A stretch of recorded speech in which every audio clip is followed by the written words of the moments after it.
Haleluya, shalom semuanya. Oke, sebelum kita mendengarkan firman Tuhan, kita satu dalam doa. Haleluya, Bapak terima kasih Tuhan untuk pagi hari ini Bapak. Terima kasih Engkau kumpulkan kami di rumah-Mu ini Tuhan. Untuk menerima berkat firman-Mu Bapak. Bapak Engkau gemburkan setiap daripada hati kami yang berada di sini Tuhan. Agar supaya hati kami bisa dan siap untuk menerima berkat firman-Mu Tuhan. Kami butuh Engkau dalam kehidupan kami. Kami butuh firman-Mu dalam kehidupan kami. Yang menuntun setiap langkah hidup kami. Terima kasih Bapa. Berikan Roh Kudus-Mu dalam hati, pikiran dan roh kami Tuhan. Agar supaya firman-Mu itu Tuhan menjadi rema dalam kehidupan kami. Terima kasih Bapa. Dalam nama Tuhan Yesus kami berdoa dan mengucap syukur. Haleluya. Amin, amin, haleluya. Oke, judul pada pagi hari ini adalah nasihat Yesus tentang berdoa. Amin. Kalau minggu kemarin Pak Santoso dan Pak Woy sudah menjelaskan tentang tema gereja kita tahun ini, yaitu preparation.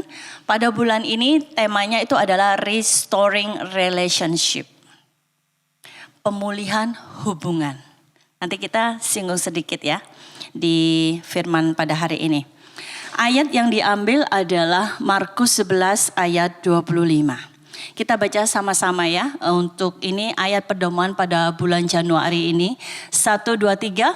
Dan jika kamu berdiri untuk berdoa, ampunilah dahulu sekiranya ada barang sesuatu dalam hatimu terhadap seseorang. Supaya juga Bapamu yang di surga mengampuni kesalahan-kesalahanmu. Amin. Amin.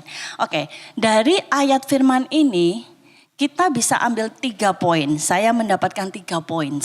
Yang pertama adalah posisi. Dikatakan begitu. Dan jika kamu berdiri untuk berdoa. Pertama adalah posisi. Kedua adalah syarat, ampuni dahulu. Itu syarat. Yang ketiga adalah tujuan daripada mengampuni itu sendiri. Amin. Amin. Haleluya. Kita akan bahas satu-satu hari ini ya. Ayatnya cuma 1, tapi temannya banyak. Amin. Amin. Ya, oke. Posisi berdiri. Prayer position. Tadi seperti saya sebutkan, dan jika kamu berdiri untuk berdoa. Ayat ini bukan bicara tentang posisi kita dalam berdoa, bukan bicara tentang apa kita berdiri, apa kita duduk, apa kita bersujud, apa kita berlutut, tidak.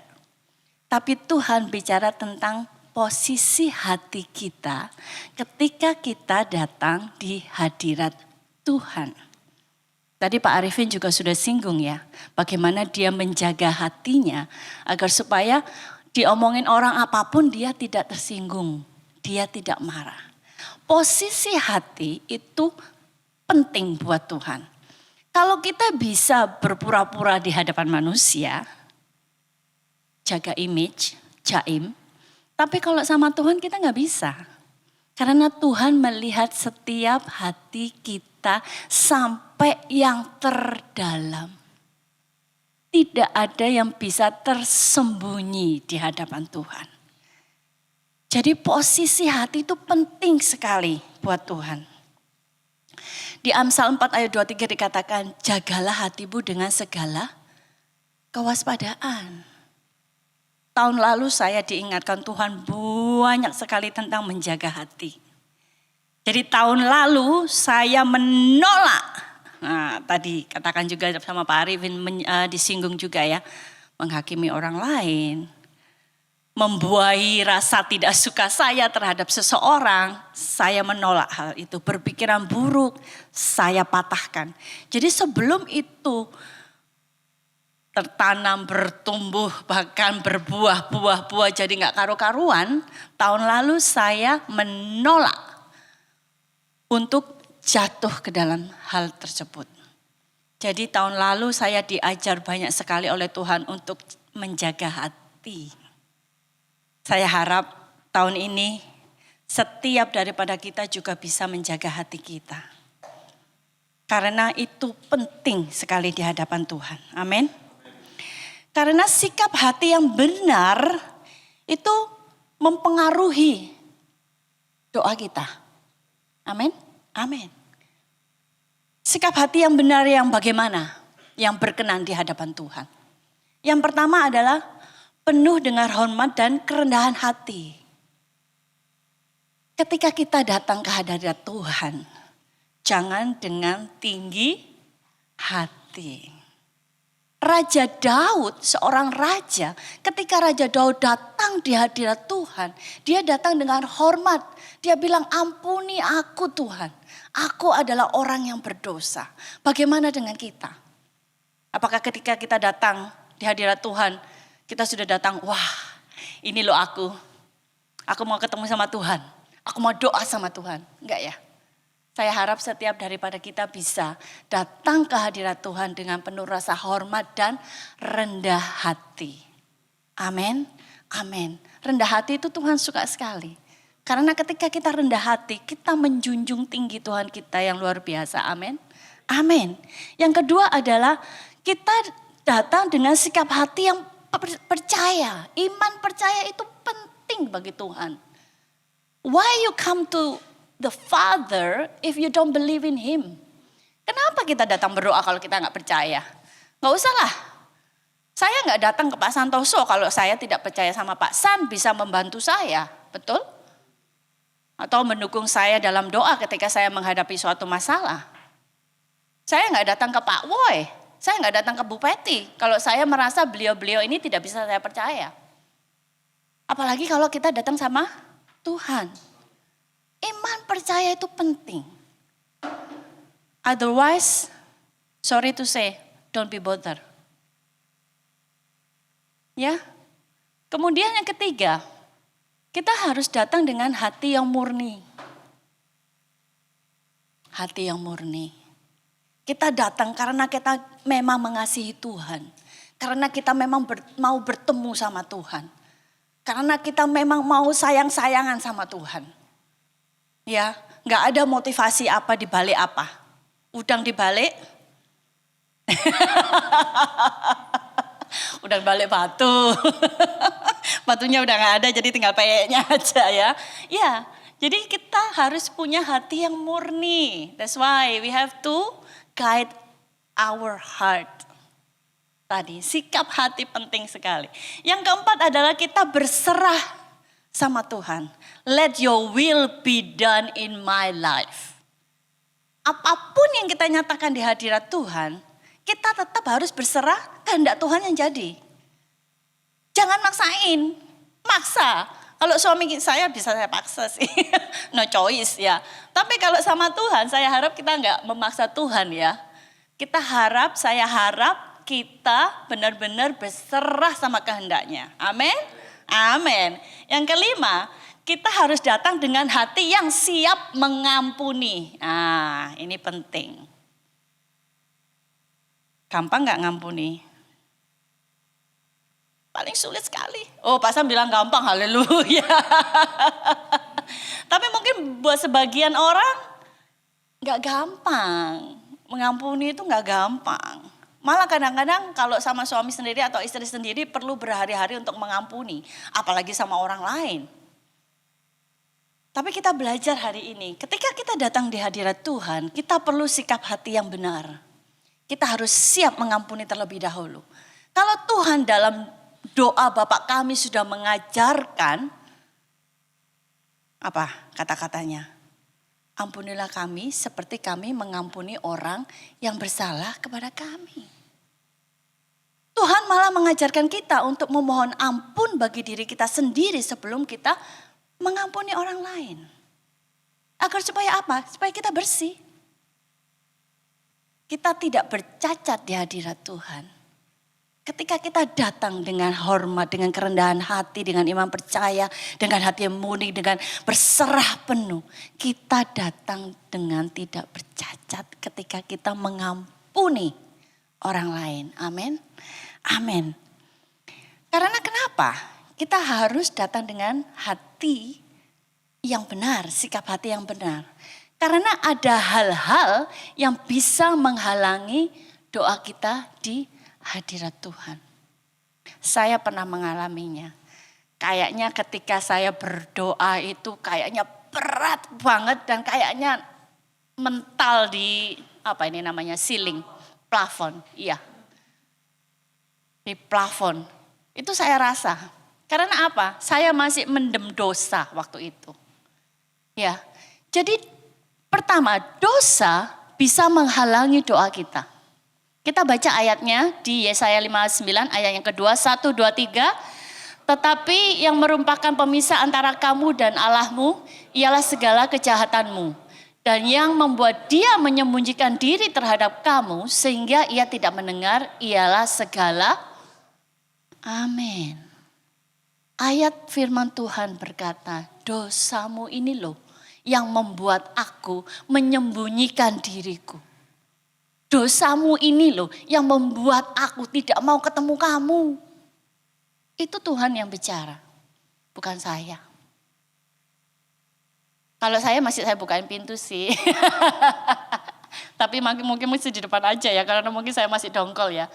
Tapi kalau Tuhan sudah bicara seperti ini, itu berarti kita harus sedikit belajar untuk melepaskan apa yang menjadi penghalang bagi doa-doa kita.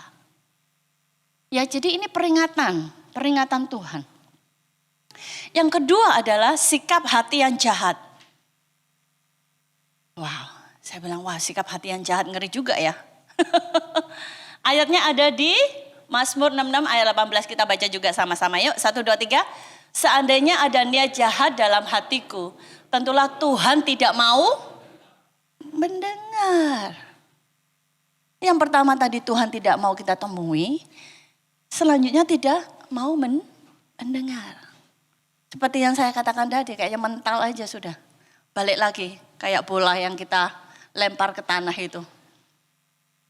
Ya, mental-mental aja sudah. Karena apa? Tuhan gak mau dengar. Kita datang dengan hati yang ini loh aku Tuhan.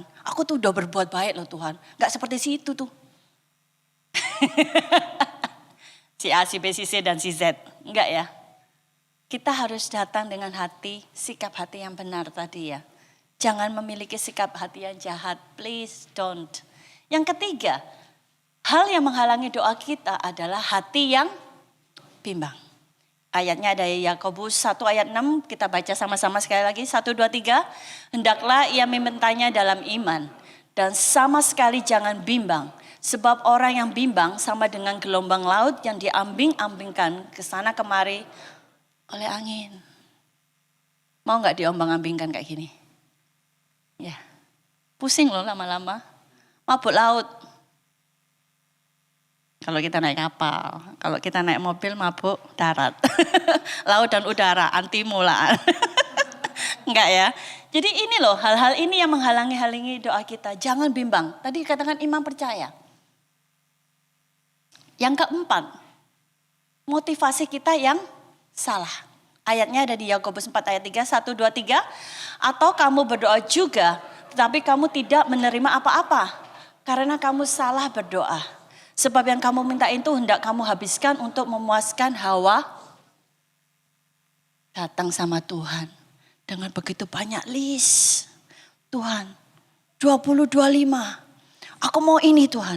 Aku mau ini Tuhan. Aku mau ini Tuhan. Aku mau ini Tuhan.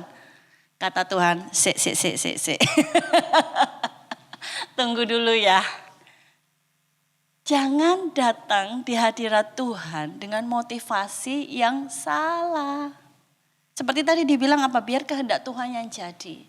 Kita boleh menyampaikan apa yang ada di hati, ada yang di pikiran kita. Di hadapan Tuhan, gak apa-apa. Tuhan kan Bapak kita, ya kan?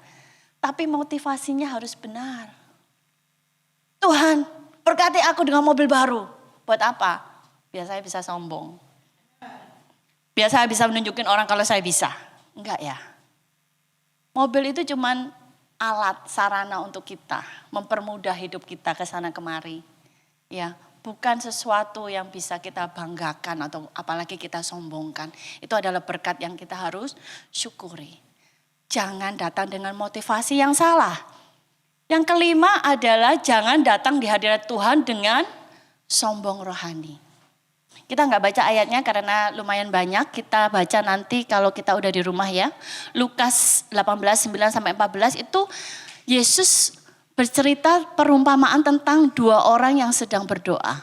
Orang Farisi dan pemungut cukai. Orang Farisi datang kepada Tuhan dengan segala kesombongannya tadi. Tuhan, aku sudah melakukan ini, melakukan ini. Aku tahu firman Tuhan dari A sampai Z, bla bla bla bla bla bla. Tapi pemungut cukai datang ke hadirat Tuhan. Pertama kali yang dia katakan adalah ampunilah aku Tuhan. Kira-kira doa mana yang Tuhan berkenan? Pinter. 100 untuk Bu Sri dapat sepeda. Haleluya. Tuhan berkenan atas doa pemungut cukai. Dia datang dengan hormat, dia datang dengan segala kerendahan hati. Dia datang dengan minta maaf dulu sama Tuhan. Amin. Makanya kenapa tadi saya bilang Tuhan itu melihat setiap sisi-sisi hati kita. Bahkan sebelum kita datang sama Tuhan, Tuhan sudah tahu apa belum doa kita? Sudah. Tapi Tuhan tetap mau kita datang. Ya. Jadi mari hari ini kita sama-sama belajar. Menjaga hati kita. Agar supaya apa? Doa kita itu berkenan di hadirat Tuhan.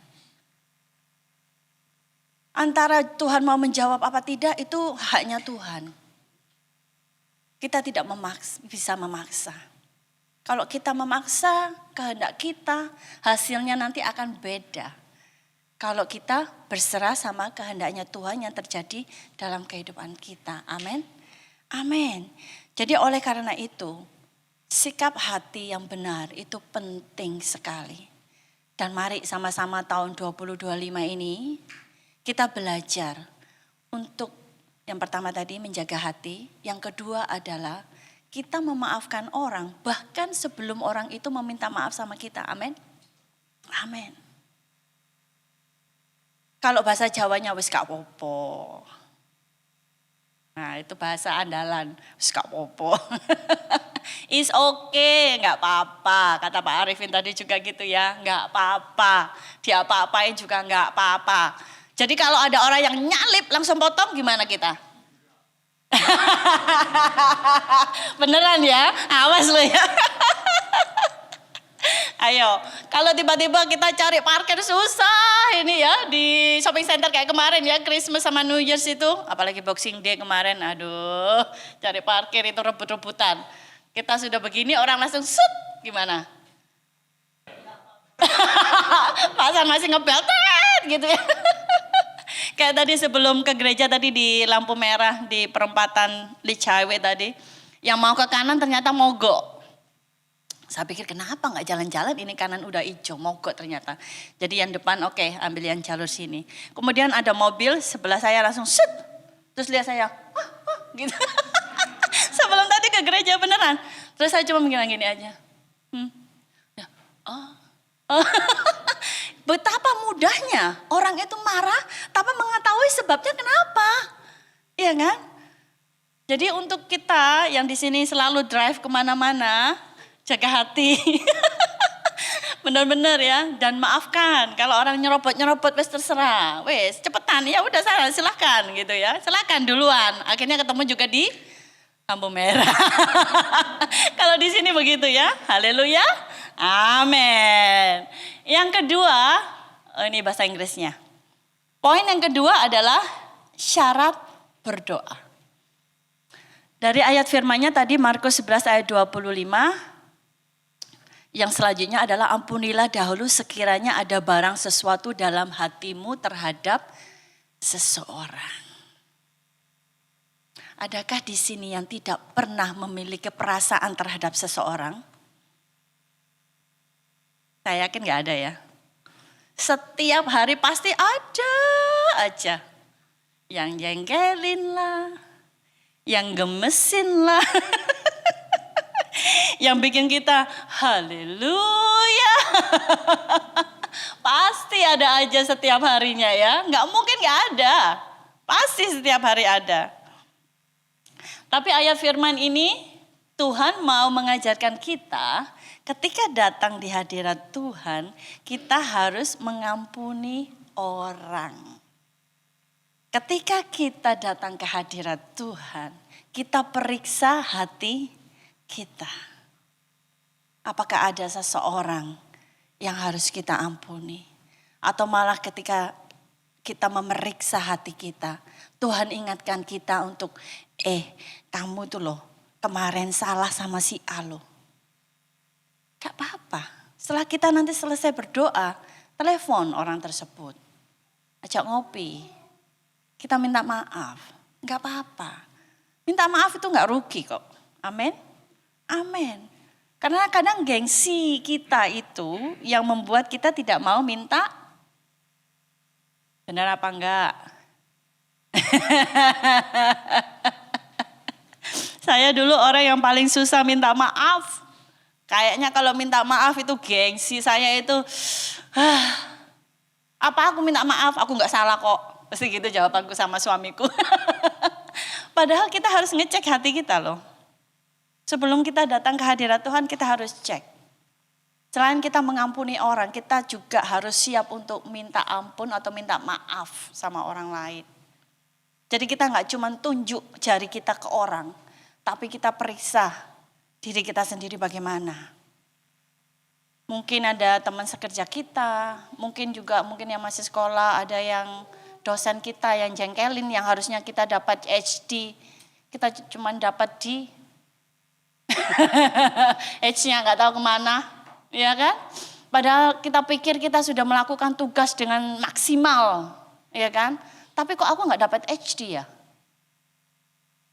Kenapa? Gitu ya. Jadi jengkel nih. Oh dosenku sentimen ini, gitu kan? Oh gara-gara aku orang Asia ini. Oh biasanya gitu kan?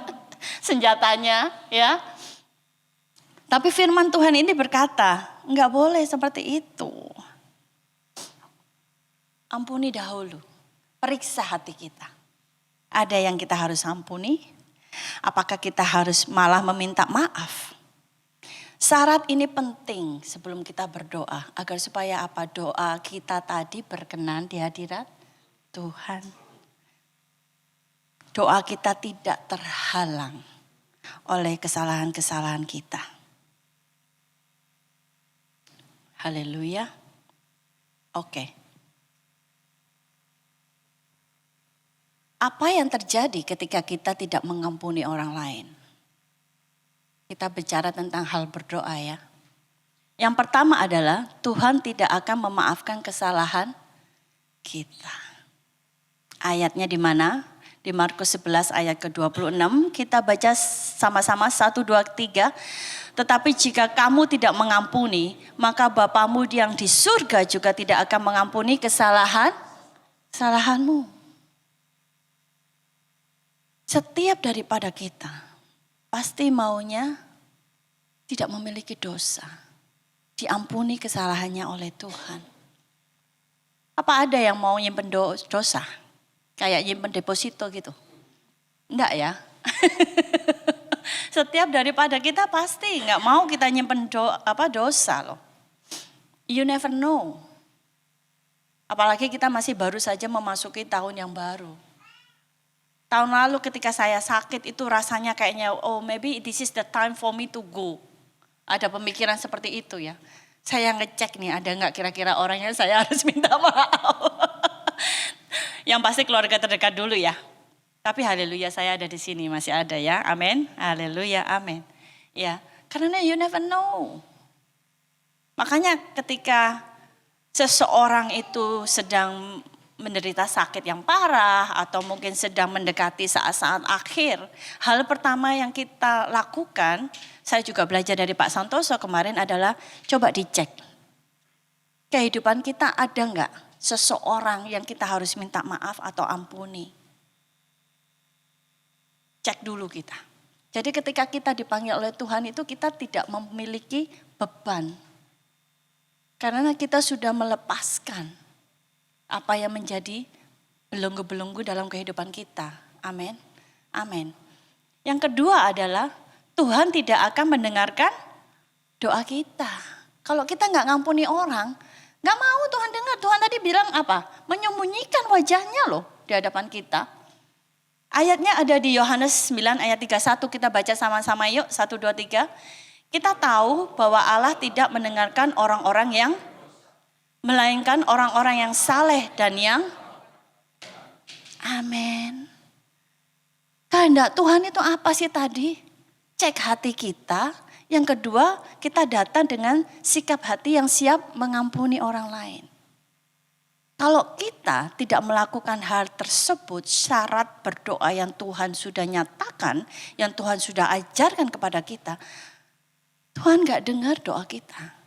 Karena kita masih terbelenggu oleh dosa tadi. Dosa apa? Tidak mau memaafkan. Itu dosa loh. Itu dosa di hadapan Tuhan. Itu tidak berkenan di hati Tuhan. Tuhan Yesus sudah memaafkan kita. Tadi dikatakan apa? Malah ketika kita masih berdosa. Kita ada itu karena kasih karunia Tuhan. Kalau kita bilang kita muridnya Tuhan Yesus, tapi kita tidak mau melakukan apa yang Tuhan ajarkan, berarti kita bukan muridnya Tuhan Yesus, betul ya? Ya. Kita muridnya siapa? Diri kita sendiri mungkin. Kita muridnya siapa? Ego kita mungkin. Kita muridnya siapa? Kebencian kita mungkin. Tuhan bilang, dia gak mau dengar orang yang berdosa, melainkan orang yang saleh dan yang melakukan kehendaknya. Ketika kita mengampuni orang lain datang di hadirat Tuhan. Ya Tuhan, aku mau ampuni orang tersebut. Tuhan berkenan. Kenapa? Karena kita taat melakukan kehendak Tuhan. Siapapun itu. Gak tahu mungkin ibu kita yang jengkelin. Atau bapak kita. Atau saudara kita. Siapapun itu. Mungkin selepas gereja nanti kita pick up the phone. Minta ampun, minta maaf. Karena kita manusia juga tidak ada yang sempurna. Ya, orang tua itu paling seneng kalau ditelepon sama anak. Betul. Saya tuh kalau ditelepon sama anak saya nomor 1 karena dia udah tinggal sendirian ya, udah pisah rumah gitu ya. Senengnya setengah mati saya. Anak laki soalnya ya. Padahal dia cuma nanya, Mama wajan yang mana yang bagus Ma? Dia mau beli wajan. Itu aja saya sudah senang. Kadang dia nanya, Mam, should I go to Specsavers or should I go to satunya lagi apa itu namanya? Untuk tes mata, untuk ganti kacamata. Hal-hal kecil itu kalau dia nanya ke saya senang banget loh. Ya, jadi Tuhan itu senang kalau kita itu datang di hadirat Tuhan, minta maaf. Dan kemudian kita memiliki sikap hati yang benar tadi. Dan kita memiliki sikap hati yang terbuka untuk memaafkan orang. Tadi lagunya apa? Ku terhubung denganmu. Doa itu hubungan kita loh sama Tuhan. Gimana kita punya hubungan kalau kita telepon aja gak pernah? Hubungan apa? Hubungan darah. Udah, that's it. Gak ya.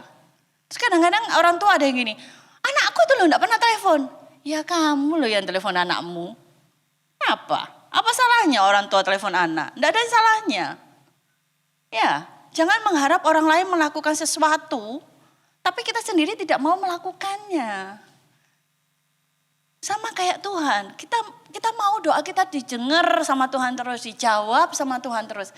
Tapi kita tidak mau melakukan kehendak Tuhan. How that's gonna happen? Bagaimana bisa? Ya, Tuhan itu very very simple, not complicated God. Begitu kita datang ke hadirat Tuhan, Tuhan minta ampun. Diampuni loh sama Tuhan, betul? Betul. Yang ketiga, apa yang terjadi ketika kita tidak mengampuni orang lain adalah Tuhan tidak akan menjawab doa kita. Ayatnya ada di Amsal 21 ayat 13, kita baca 1, 2, 3. Siapa menutup telinganya bagi jeritan orang lemah tidak akan menerima jawaban kalau ia sendiri tidak berseru-seru. Jangankan dijawab oleh Tuhan, didengar aja enggak. Bagaimana kita bisa menjawab telepon kalau kita enggak dengar deringan telepon itu, betul? Ya. Tuhan cuman berkenan kepada doa kita ketika kita mau datang ke hadirat Tuhan. Tuhan tidak mau mendengar doa kita ketika kita masih hidup dalam gelimang dosa. Saya tidak bicara tentang dosa perbuatan saja, tetapi dosa hati, dosa pikiran, itu juga semuanya termasuk dosa. Maka kenapa Tuhan bilang, jagalah hatimu, jaga hati, jaga hati. Bahkan tahun ini Tuhan memberikan saya untuk tahun ini harus lebih fokus lagi sama Tuhan, lebih fokus lagi sama Tuhan. Ketika saya mendapat itu saya bilang, iya ya Tuhan. Mungkin tahun lalu saya kurang fokus sama Tuhan. Banyak hal-hal yang membuat saya nggak fokus sama Tuhan tahun lalu. Tahun ini Tuhan katakan lebih fokus lagi. Dan Pak Wai juga message tahun ini jaga hati ya Pak Wai. Itu loh. Tuhan maunya kita itu. Kalau kita fokus sama Tuhan, yang lain-lainnya itu it doesn't matter. Fokusnya sama Tuhan. Hidup kita sebagai istri, kita lakukan sebaik kita bisa, fokusnya sama Tuhan. Kasihilah suamimu seperti kau mengasihi aku, kata Tuhan. Kasihilah anak-anakmu seperti engkau mengasihi aku. Semuanya kita fokus sama Tuhan, pelayanan kita. Rencana-rencana kita ke depan, Tuhan biar kehendakmu yang jadi. Aku punya rencana-rencana seperti ini Tuhan. Tapi tetap aku mau berserah rencanamu yang terjadi. Itu yang Tuhan mau buat setiap daripada kita. Ayo fokus. Jaga hati tahun ini. Amin, kita prepare untuk Tuhan. Ya. Kemudian dikatakan, ini bahasa Inggrisnya. Doa itu menunjukkan kasih kita kepada Tuhan. Tadi saya sudah sampaikan hubungan kita. Kita menjalin kasih sama Tuhan ketika kita doa. Ketika kita datang di hadirat Tuhan. Kita berkasih-kasihan sama Tuhan. Makanya perlu kita setiap daripada kita punya saat-saat khusus sama Tuhan. Bukan sekedar-sekedar. Tapi betul-betul saat khusus sama Tuhan. Dan pengampunan kita kepada teman kita, orang lain itu menunjukkan kasih kita kepada sesama kita. Amin. Amin. Karena apabila kita tidak melakukan hal itu, menjadi halangan untuk kita menjalin hubungan sama Tuhan. Kita itu sekali lagi ya, manusia berdosa loh. Ketika Adam dan Hawa jatuh dalam dosa, putus hubungan itu. Kita diselamatkan karena kasih karunia Tuhan yang mengaruniakan Tuhan Yesus dalam kehidupan kita. Hubungan kita yang terputus, hubungan kita yang rusak, dibenerin lagi sama Tuhan Yesus. Tuhan cuma mau apa? Kita datang ke hadirat Tuhan, kita menjalin lagi hubungan yang dekat sama Tuhan. Makanya kenapa prayer lifestyle itu harusnya menjadi lifestyle-nya kita anak-anak Tuhan. Amin. Gak bisa kita punya hubungan, jangankan erat ya. Punya hubungan sama Tuhan kalau kita tuh gak pernah nyapa Tuhan. Kalau kita tuh gak pernah menunjukkan kasih kita sama Tuhan dulu. Gak bisa. Apa kita mau jadi kayak kapal selam gitu? Yang kalau perlu Tuhan kita muncul, kalau gak perlu Tuhan kita menyelam, gak tahu kemana. Enggak ya. Kata Tuhan nanti apa? Tadi gak mau dengar, gak mau lihat, gak mau jawab. Kata Tuhan kan, siapa kamu? Aku gak kenal. Jangan sampai ya, kita preparing. Tahun ini itu kita preparing loh. Setiap daripada kita harus dikenal sama Tuhan. Bahkan nama kita dicatat di buku kehidupannya Tuhan. Amin. Amin. Jadi kita harus siap mengampuni teman-teman kita, saudara kita, siapapun itu. Bahkan yang kayak tadi orang yang saya gak kenal tadi. Yang marah-marah. Saya ya ini loh. Oh dia baru sadar. Haleluya. Pagi-pagi ya. Gitu. Kemudian yang ketiga, cepat pagi hari ini.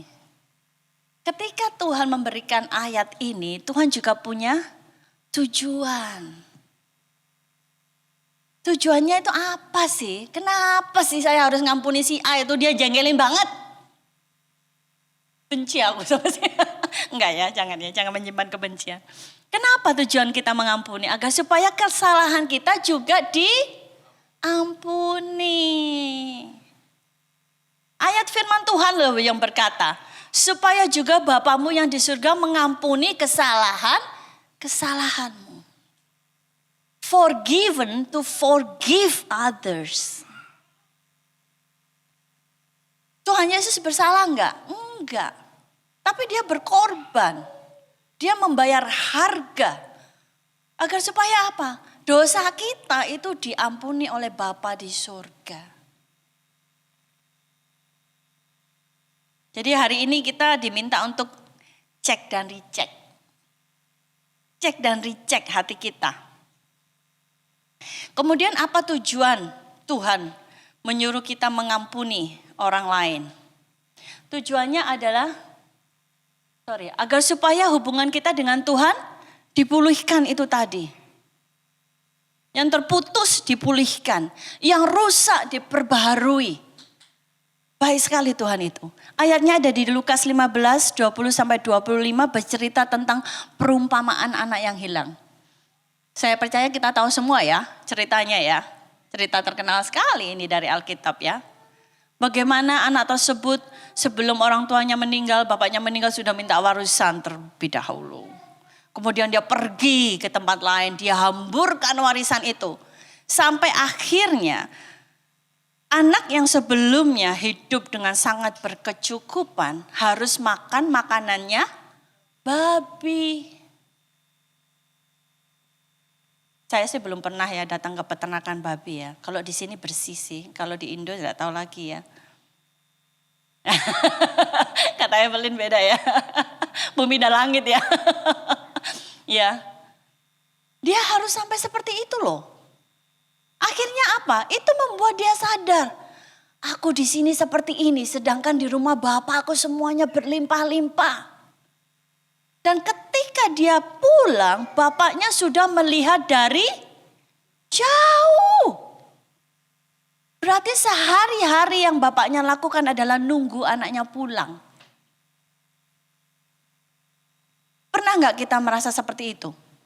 Dulu kali ya waktu jatuh cinta. Aduh pacarku kok nggak datang-datang ya.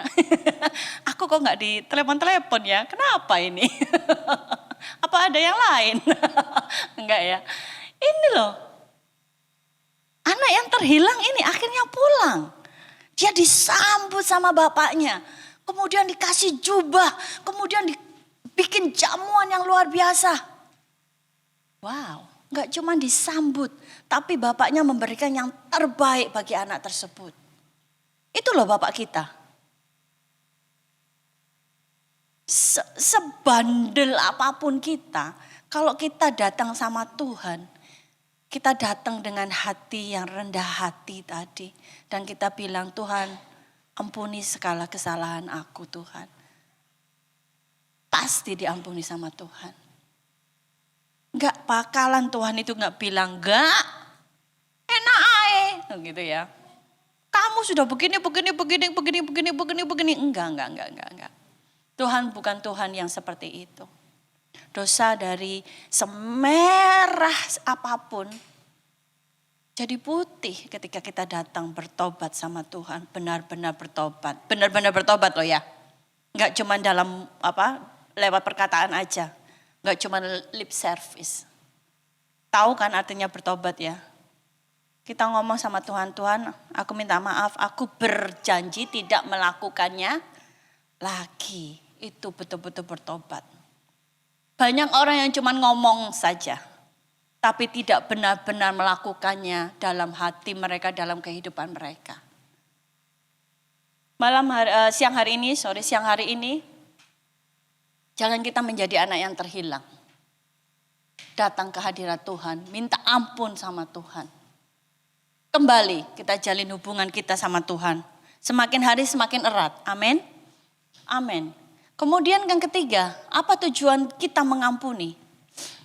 Agar supaya hubungan kita dengan orang lain pun dipulihkan. Tidak ada yang mengganjal dalam hati kita, dalam kehidupan kita. Karena kita baik menjalin hubungan baik sama banyak orang.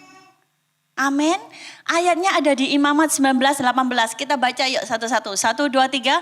Janganlah engkau menuntut balas dan janganlah menaruh dendam terhadap orang-orang sebangsamu, melainkan kasihilah sesamamu manusia seperti dirimu sendiri. Siapa di sini yang tidak senang sama diri sendiri? Saya harap gak ada ya. Saya harap setiap daripada kita mengasihi diri kita. Ketika kita mengasihi diri kita, otomatis kita juga mengasihi orang lain loh. Itu firman Tuhan berkata, malah dibilang jangan kamu menuntut balas. Kita disalahin orang gak apa-apa. Pak Arifin tadi juga sudah singgung ya. Karena apa? Penghakiman itu miliknya Tuhan. Haknya Tuhan. Kalau kita melakukan kesalahan, akhir-akhir ini kalau lihat YouTube itu sering jengkel ya. Orang yang korupsinya segitu gedenya cuma kena semprot hukumannya. Orang yang kriminalnya nyuri ayam hukumannya 2 kali lipat. Di mana keadilan? Gak ada kayaknya. Itu yang kadang-kadang membuat kita marah, membuat kita kecewa karena adanya ketidakadilan itu. Tapi firman Tuhan di sini berkata jangan kita menuntut balas dan firman Tuhan berkata Tuhan itu hakim kita. Kalau hakim di dunia bisa berlaku tidak adil, tidak seperti itu dengan Tuhan kita. Amin. Amin. Makanya saya sekarang gak suka lihat YouTube itu, bikin jengkel. Saya pikir udahlah, saya nggak usah nonton lah daripada saya terseret ke situ ya, menjadi tidak suka, menjadi benci, menjadi ini kecewa segala macam. Saya bilang udahlah, terserahlah urusannya Tuhan wes gitu. Karena mungkin orang tersebut berbangga, dia merasa wah aku menang ini, ya kan? Itu kan yang pikiran pertama. Dia lupa, bahkan masih ada lagi penghakiman nantinya. Penghakiman di dunia mah nggak seberapa. 5 tahun dapat diskon 3 tahun. Jalanin cuma 2 tahun. Udah gitu kalau punya duit ada AC-nya, ada ininya, ada itunya, ada fasilitasnya. Dia lupa masih ada hakim yang utama. Nanti hitungan buri. Kalau orang Surabaya ngomong ini. Hitungan buri. Hitungannya nanti belakang sama Tuhan. Kalau kita gak bertobat. Ya. Jadi ketika kita mengampuni, hubungan kita dengan orang lain yang mungkin mengecewakan kita, itu juga dipulihkan.